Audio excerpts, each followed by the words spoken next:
నమస్తే, నేను కవిత. లీడర్తో ముఖాముఖి కార్యక్రమానికి స్వాగతం.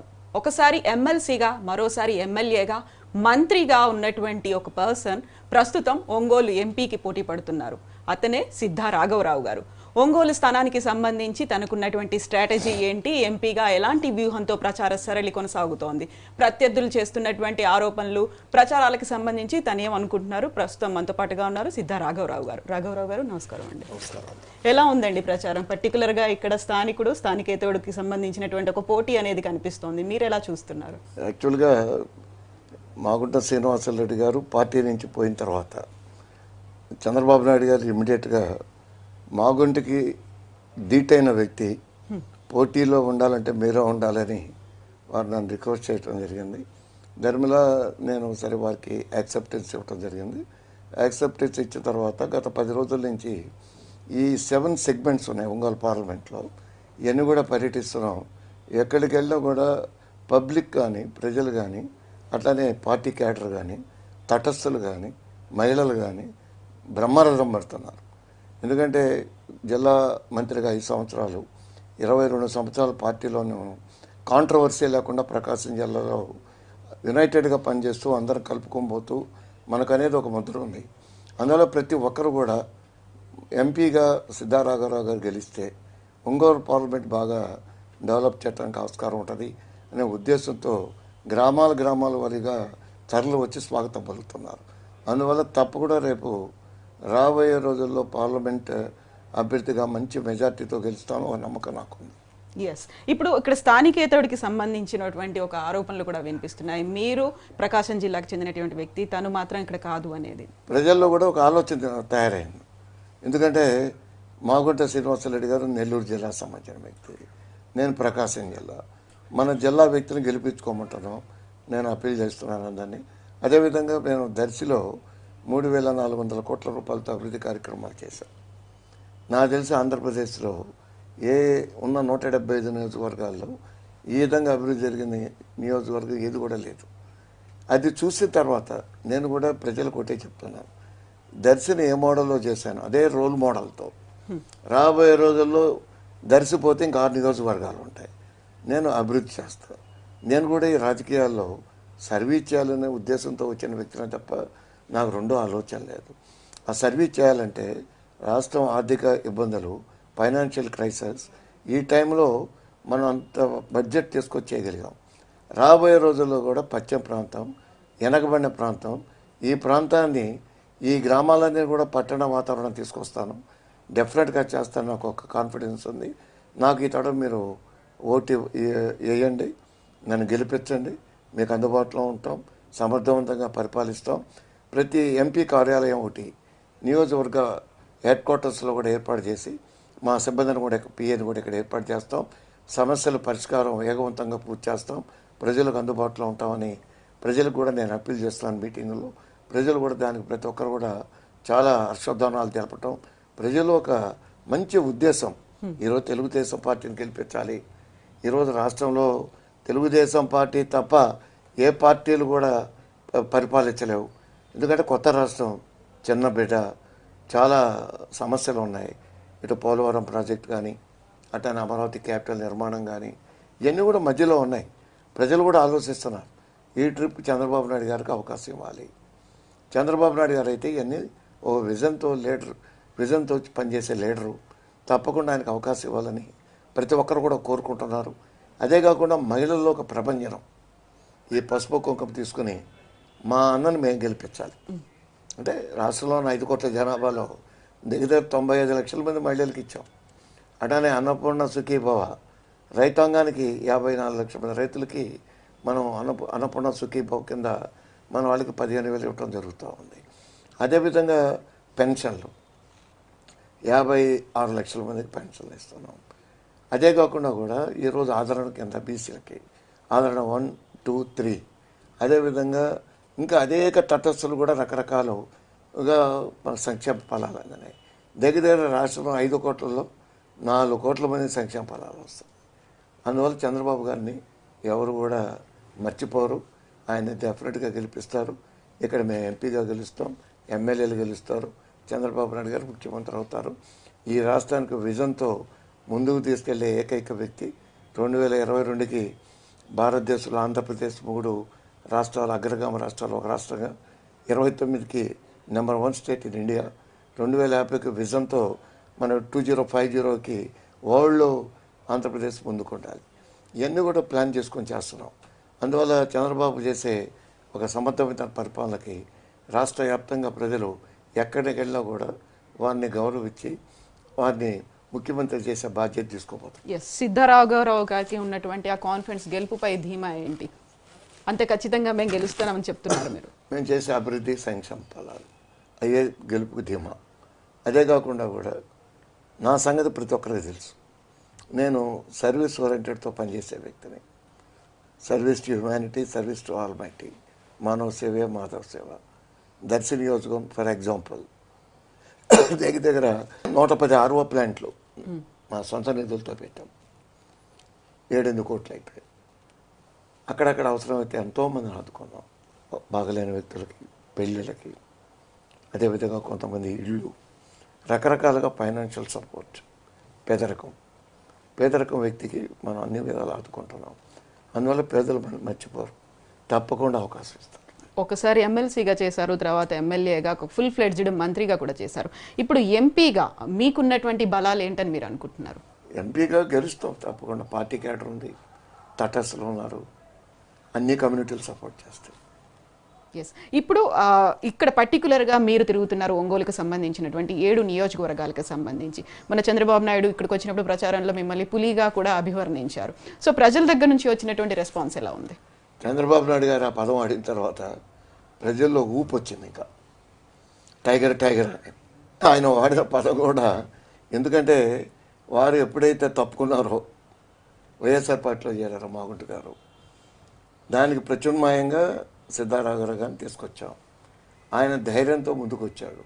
అందువల్ల ఆయన టైగర్ అని పేరు పెట్టి మీరు అన్ని విధాలుగా కూడా ఎదుర్కోండి, మీరు గెలుస్తున్నారన్నారు. నాకైతే గట్టి నమ్మకం, ఎందుకంటే నేను ప్రజల మనిషిని. ప్రజలందరూ కూడా ఎప్పుడు నేను గౌరవిస్తారు, వారు నన్ను గౌరవిస్తారు. మంచి మెజార్టీతో గెలవబోతున్నారు. ఒకవైపు సిద్ధరాఘవరావు గారు సామాజిక కార్యక్రమాలు, సేవా కార్యక్రమాలతో పాటుగా ఇప్పుడు మీకున్నటువంటి ఒక రెస్పాన్సిబిలిటీ, ప్రజాప్రతినిధిగా చేస్తూనే దైవ కార్యాలు, ఇవన్నిటిని ఎలా బ్యాలెన్స్ చేసుకోగలుగుతున్నారు పర్సనల్గా మీరు? మనం ఏదైనా కూడా ఒక మనిషికి ఒక షెడ్యూల్ తయారు చేసుకొని ఒక బాధ్యతతో మనం అన్నీ ప్లాన్గా చేసుకుంటే ఏ కార్యక్రమం అయినా కూడా మనం చేసుకోగలం. మనకి షెడ్యూల్ అవగాహన లేకుండా ఉంటే మనం అటువంటి కార్యక్రమాలు చేపట్టలేము. అందువల్ల నా జీవితంలో, నా లైఫ్లో కూడా నేనన్నీ ఒక సిస్టమేటిక్గా ఒక కార్యక్రమాలు పెట్టుకున్న దైనందిన కార్యక్రమాలు. ఆ కార్యక్రమాలు అన్నీ కూడా డీవియేట్ కాను. అది 1 గంట లేట్ కావచ్చు, కానీ 2 గంటలు లేట్ కావచ్చు, కానీ నేను పెట్టుకున్న ప్రోగ్రాం మళ్ళీ ఉదయం నుంచి రాత్రి 12 అయినా 1 గంట అయినా ఆ కార్యక్రమాలు చేసి వెళ్ళబట్టి ఈరోజు నేను సక్సెస్ఫుల్గా బయటకు రాగలిగాను. ఎస్, ఇంతకాలం మీరు ప్రాతినిధ్యం వహించినటువంటి దర్శితో పాటుగా ఇప్పుడు మిగతా 6 నియోజకవర్గాలకు సంబంధించి కార్యకర్తలతో కావచ్చు, అక్కడ ఉన్నటువంటి లీడర్లతో మీరు ఎలా కోఆర్డినేట్ చేసుకోగలుగుతున్నారు? ఇప్పుడు ఒకప్పుడు దర్శిలో తిరిగితే సరిపోయేది, ఇప్పుడు మొత్తం ఒంగోలు అంతా తిరగాల్సినటువంటి పరిస్థితి ఏర్పడింది.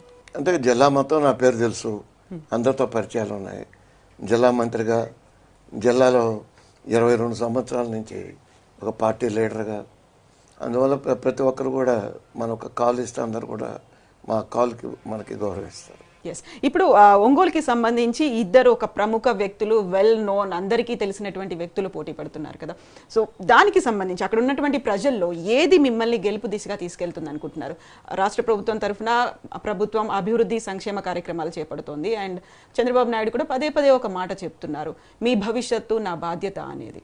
సో దాన్ని ప్రజలు ఎలా రిసీవ్ చేసుకున్నారు? అంటే యాక్చువల్గా ప్రజలు కూడా తెలివిగా వ్యవహరిస్తారు. మనం చేసే కార్యక్రమాలు వాళ్ళు ఎప్పటికప్పుడు చూస్తూనే ఉంటారు.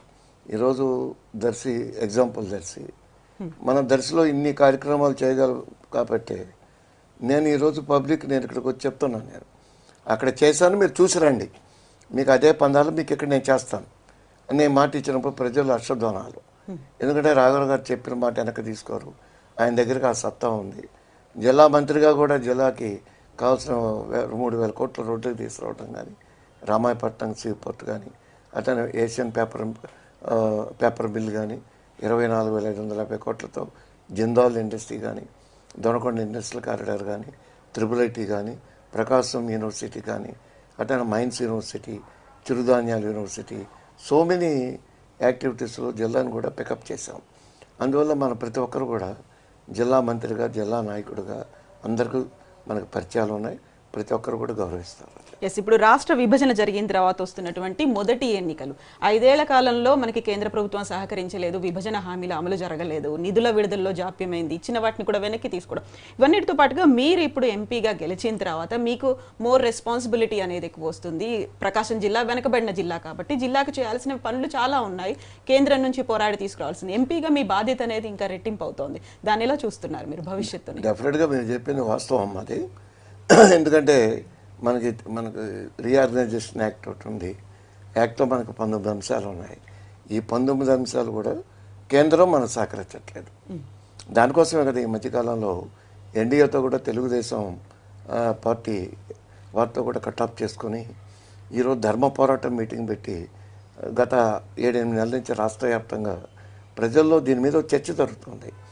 నరేంద్ర మోడీ గారు లాస్ట్ ఎలక్షన్లో తిరుపతి సభలో కానీ, నెల్లూరు సభలో కానీ, అట్లానే అమరావతి మనకు హామీ ఇచ్చారు.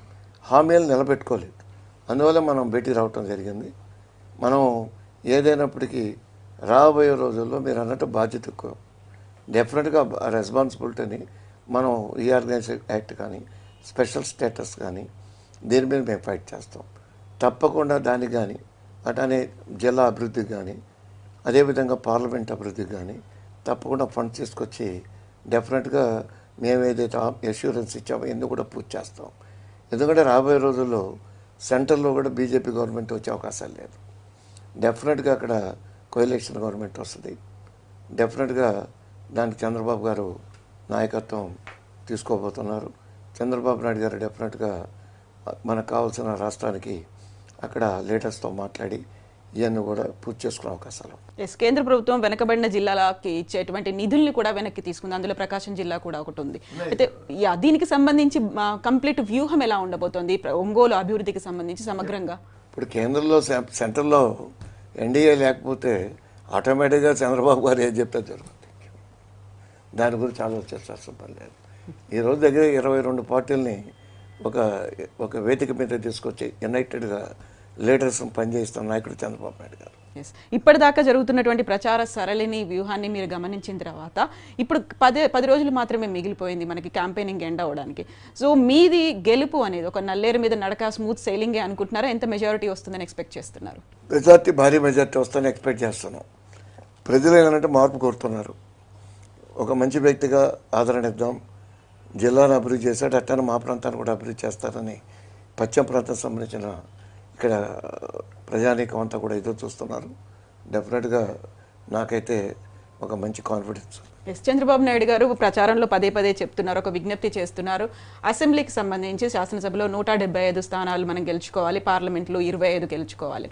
మీ అంచనా ప్రకారం ఎన్ని వస్తాయని మీరు ఎక్స్పెక్ట్ చేస్తున్నారు? మా అంచనా ప్రకారం 150 డెఫినెట్గా అసెంబ్లీ సీట్స్ వస్తాయి.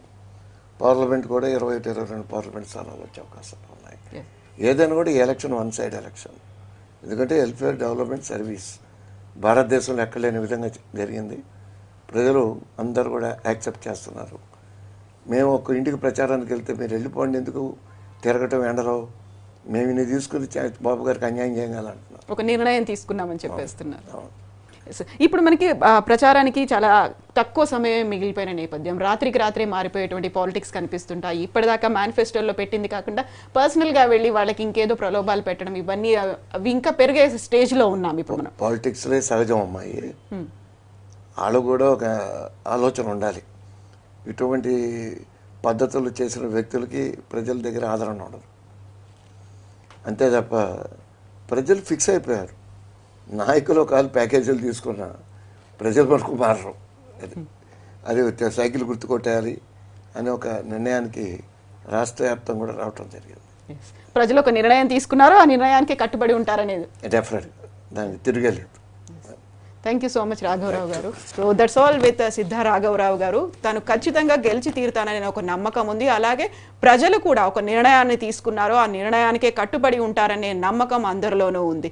ఖచ్చితంగా ఇటు ఎంపీ స్థానాల్ని భారీ స్థాయిలో గెలుచుకోవడమే కాదు, ఆంధ్రప్రదేశ్కి సంబంధించి టీడీపీ ప్రభుత్వమే వస్తుందని చెప్తున్నారు రాఘవరావు గారు. మరి ఏం జరగబోతోంది, ఎన్నికలకి సంబంధించి ఎవరికెన్ని ఓట్లు సీట్లు వస్తాయి, వీటన్నిటికీ సంబంధించినటువంటి మినిట్ టు మినిట్ అప్డేట్స్ కోసం keep watching ABN Andhra Jyothi. We report, you decide.